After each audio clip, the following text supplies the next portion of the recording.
మరీ అంత పగలబడి నవ్వక్కర్లేదు. మొన్న మీ బావతో వేసిన ముందు పార్ట్ గ్రాండ్ సక్సెసే. కానీ ముందు ఎక్కువ మీ అక్కయ్య గుర్తు రావడం, మీ బావకు బుద్ధి చెప్పే ప్రయత్నంలో సీన్ కొంచెం ఎక్స్టెండ్ అవడం, అది మీ బుడ్డడి చెవిలో పడటం, నా ప్లాన్ ఉల్టా అవడం షరా మామూలే. కానీ మహా, ఈసారి నీకు చెప్పిన ప్లాన్ మాత్రం తప్పకుండా సక్సెస్ అయి తీరుతుంది. అది RDX కంటే చాలా పవర్ఫుల్. 24 అవర్స్లో అది పేలడం ఖాయం. మన ఇద్దరు జీవితాలు 2 పార్ట్లు అవడం ఖాయం. నేను శాలిని దగ్గరికి వెళ్ళి తాడో పేడో తేల్చుకోవడం ఖాయం.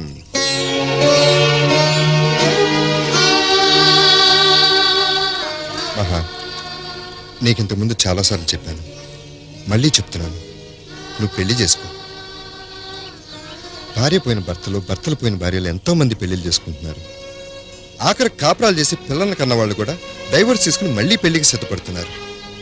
అలాంటిది నువ్వేం తప్పు చేసావని ఇలా ఒంటరిగా మిగిలిపోవాలనుకుంటున్నావు? నీ జీవితం మీద నీకు ఎందుకింత కక్ష? మహా, నా మాట విను.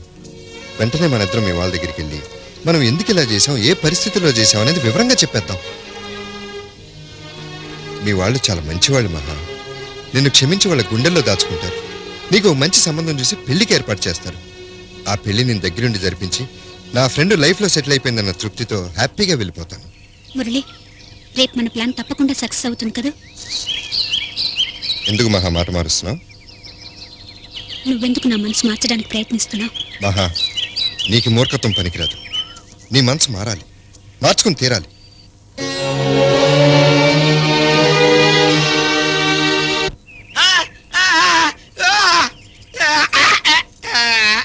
ఏమిట్రా అక్కడ వంట పని మానేసి నీలో నువ్వే కొనుక్కుంటే ఇక్కడ కూర్చున్నావు? ఏమిటి చెప్పు. మా చిన్నోడా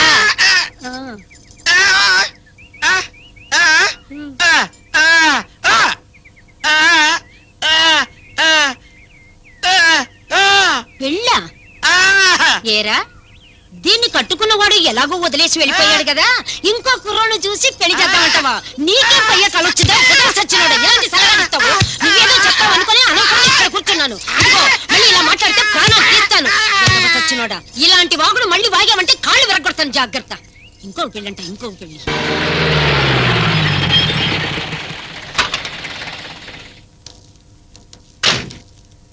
ఏం సైదులు, ఏంటి ఇలా వచ్చావు? మీ చిన్నల్లుడు గారు బండి తీసుకురమ్మన్నారండి. ఎవరు? మా చిన్నాడు గారా? దేనికి? ఏవో సామాన్లు తీసుకెళ్లాలంటండి. సామాన్లు తీసుకెళ్ళటం? నువ్వేదో పొరపాటుగా ఉంటావయ్యా. పొరపాటుగా చిన్నమామ గారు, నేనే రమ్మన్నాను.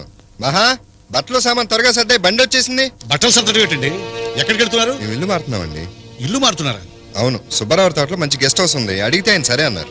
అదేంటి అల్లుడు గారు, లంకంత కాంపౌండ్ గా మీరు వేరే ఇంటికి వెళ్ళాల్సిన అవసరం ఏంటి? ఆయన ఇక్కడ మీకు వచ్చిన లోటు ఏంటి? నాకు ఇక్కడ నచ్చలేదండి. ఈ కొంప కంటే శనివారం సంత బెటర్. ఈ జనాలు ఈ గోళ నా వల్ల కాదండి. అవును, మీ ఇద్దరం కొత్తగా పెళ్ళైన వాళ్ళం అనుకున్నారా, వయసు ఊడిపోయి కాటికి కాలు చెప్పుకున్నాం అనుకున్నారా? ఏకాంతంగా ఉన్నవారు మనశ్శాంతిగా బతకనివారు. ఒకడేమో బాబాయ్ అంటాడు, ఇంకోలేమో బావగారు అంటారు, ఇంకోలేమో ఇంకోటి అంటారు. చిచి, అసలు ఈ పిల్లల్ని చూస్తాను నాకు పిల్లలు కన్నా ఇంట్రెస్ట్ కూడా పోయింది. అంత చిరాకు తెప్పించారు. నువ్వేంటి ఇంకా చూస్తావు? రెడీ? ఎవరిని అడిగి మీరు నిర్ణయం తీసుకున్నారు? ఎవరిని అడగాలి? నన్ను అడగాలి. నువ్వు ఉండమ్మా. అదేమిటి బాబు అలా మాట్లాడుతున్నావు? ఏంటి ఆప్యాయత, అనుబంధాలు నన్ను బందీని చేశాయన్నావే, ఇంతలోనే ఇల్లు నీకు చెరసాలైపోయింది. అవును, నాకు ఈ జైలు శిక్ష నుంచి విముక్తి కావాలి. కొన్నాళ్ళైనా నా పిల్లలతో హాయిగా సుఖంగా ఉండాలనుకుంటున్నాను. అందుకే వేరే కాపురం పెట్టాలనుకుంటున్నాను. కాపురం అంటూ జరిగితే ఇక్కడే జరగాలి. నేను మాత్రం ఈ ఇంట్లోంచి బయటికి రాను. ఈ ఇంట్లో మనం చేసేదాన్ని కాపురం అనరు. సంతలో ఎవరో కాపురం చేయలేరు. అంటే వీళ్ళంతా చేసేవి కాపురాలు కావునా నీ ఉద్దేశం? మిగిలిన వాళ్ళ సంగతి నాకు అనవసరం. నువ్వు వస్తున్నావా లేదా ముందని చెప్పు. మా అమ్మ నాన్న వదిలి నేను రాను. నీకు నేను ముఖ్యమా, మీ అమ్మ నాన్న ముఖ్యమా? నాకు మా అమ్మ నాన్నలే ముఖ్యం. వాళ్ళు నాకు జన్మనిచ్చారు. వాళ్ళంటే నాకు ప్రాణం. అంటే నాతో నీకు అవసరం లేదా? లేదు. అయితే నేను ఇక్కడి నుంచి వెళ్ళిపోతాను. అది నిర్ణయించుకోవాల్సింది మీరు. మాట్లాడకండి. అయితే నా నిర్ణయం కూడా విను. నిన్ను మీ వాళ్ళని శాశ్వతంగా వదిలి వెళ్ళిపోతాను. ఇంత మాట అన్న తర్వాత కూడా పడుంటానికి నేనేం చవటం కాదు. Good bye. ఆయన నాగమన్ తమ్ముడు. అమ్మాయి ఏదో తెలియక మాట్లాడింది, ఆయన లోపలికి రమ్మను. ఇక ఇంట్లో వారి ప్రశాంతతకి ఏ భంగం ఉండదని చెప్పు. మందలో బతుకుతూ ప్రశాంతంగా ఉండొచ్చు అనుకోవడం అవివేకం. ఇక్కడ ఆయన మంద అనుకునే మనుషులు ఎవరో ఉండబట్టలేదని చెప్పు. మనమందరం ఈ ఇంట్లోంచి వెళ్ళిపోతున్నాం. నాన్నా? అవునమ్మా, ఇది నీ ఇల్లు. ఇక్కడ నువ్వు ఉండటమే ధర్మం.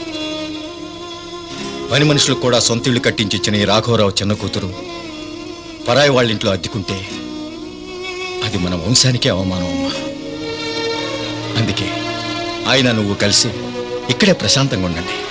ఏంటంతా అలా నిలబడి చూస్తున్నారు? వెళ్ళి సామాన్లు సర్దండి. ఏయ్, రండిరా. చిన్నానా మీరైనా నాన్న నాపండి. చూడమ్మా, అన్నయ్య నిర్ణయం ఏదైనా మా నిర్ణయం కాదని ఇంతవరకు అనుకోలేదు, ఇక మీదట కూడా అనుకోలేం. నన్ను క్షమించు. మురళి ఏంటిది ఇలా జరిగిందేంటి? ఏముంది, మనం బొమ్మ అనుకుంటే బొరుసైంది. వాళ్ళని ఎలాగైనా ఆపు మురళి. ఎలా? నాన్ స్టాప్ గా వేరే లెవెల్లో ఓవర్ యాక్షన్ చేసి ఇప్పుడు సడన్గా ఆపమంటే ఎలా? అయినా నిన్నేదో గొడవ పెట్టుకోమంటే తల్లి తండ్రి ప్రాణం అనుకుంటే ఓ సెంటిమెంట్ పండించేశావు. దాంతో మీ నాన్న ఐస్ అయిపోయాడు. ఇప్పుడేమో ఆపమంటున్నావు. ఎలా? నావల్ కదా. అలా అనొద్దు మురళి, నువ్వేం చేస్తావు నాకు తెలీదు. వాళ్ళని ఎలాగైనా ఆపు ప్లీజ్.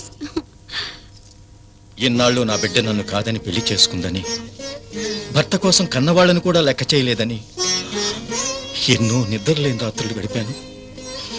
మూడో కంటికి తెలియకుండా నా కన్నీళ్లు నేనే దిగమింగుకున్నాను. కానీ ఇందాక నా బిడ్డ ఏముందో విన్నావా? ఎంచుకున్న భర్త కన్నా పెంచుకున్న తండ్రి ఎక్కువని. అది చాలమ్మా, నాకు చాలు. సామాన్ లోపల పెట్టండి రా. పెద్దయ్య గారు బండిలో ఎక్కించమన్నారండి. చిన్నయ్య గారు నేను చెప్తున్నాను, లోపల పెట్టండి. చెప్తుంటే అర్థం కావట్లేదా? వెళ్ళండి. అదేంటి అల్లుడు గారు? నాకు అర్థం కాక అడుగుతున్నాను. ఎవరి పాటికాలు త్యాగం చేసి వెళ్ళిపోతే దానికి అర్థం ఏమిటి? నాకేదో మాయరాగం దాపురించి మిమ్మల్ని అందరినీ హింసించి బయటికి గెంటేశారని 10 మంది అనుకోవాలనా? ఇప్పుడు మమ్మల్ని ఏం చేయమంటావయ్యా? ఏముంది, జనాలందరితో సేడిస్ట్ అనిపించుకునే బదులు మీతోనే అడ్జస్ట్ అవడం బెటర్ అని డిసైడ్ చేసుకున్నాను. నిజంగానా? అవును, ఎవ్వరూ ఎక్కడికి వెళ్ళాల్సిన అవసరం లేదు. అందరం కలిసి ఇక్కడే ఉందాం. విన్నారా నా మనవడు? నీకు వరుసలో గెరసలు చిరాకన్నావుగా. బాబు అందరం కలిసి ఇక్కడే ఉందాం అన్నాడుగా. ఇంకా ఎందుకు అలా నిలబడ్డారు? ఎవరి గదిలోకి వాళ్ళు వెళ్ళండి వెళ్ళండి వెళ్ళండి.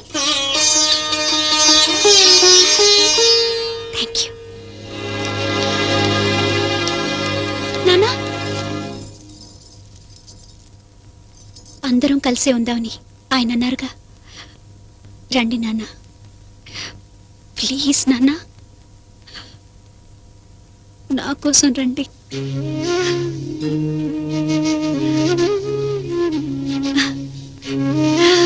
ఏకాంతంగా ఉన్నా, ఎందరి మధ్యన ఉన్నా, నీపై నేను ఆలోచిస్తున్నా. ఏ పని చేస్తూ ఉన్నా, ఎటు పయనిస్తూ ఉన్నా, నిన్నే నేను ఆరాధిస్తున్నా. ఎన్నెన్నో కళ్ళు నా వైపే చూస్తూ ఉన్నా.